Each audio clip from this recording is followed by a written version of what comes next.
Hi, hello guys! Another video na naman! Tara nga at samahan nyo nga akong magpanggap ngayong araw. Pumunta nga ako dito sa Obal para magpapawis.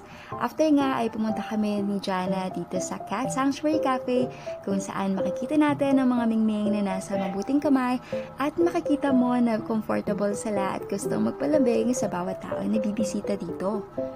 Itong mga pusa na nga ito ay galing sa labas or napupulot lang nila pagka nakikita na wala pong nag-aalaga. Napakaganda ng concept ng business na ito dahil hindi lang siya pangkapehan, kundi may purpose rin at yun ay ampunin ang mga cute na mga mingming. Actually, maraming araw sila noon pero siguro yung iba is kinuha na or inampun na kaya nabawasan na sila. Nakakatuwa rin talaga dahil pagka pumunta ka dito ay malilibang ka para kuusapin sila at ang mga pusa gustong lumapit sa iyo at yung iba naman ay walang pake, kanya-kanya silang buhay na parang akala mo sa tao lang rin.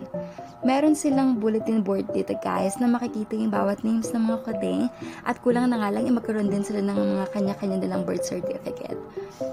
At ayan nga po, yung makikita nyo dyan na nakaupo, dati rin po yung pusa na naging tao lang. Ayan mo. Napakalawak rin guys dito, kahit isama nyo pa yung buong barangay nyo nga, kasyang-kasya. Marami rin silang in-offer ng mga foods na tsaka ay affordable rin sa inyong mga budget. So, ayun lamang in this video.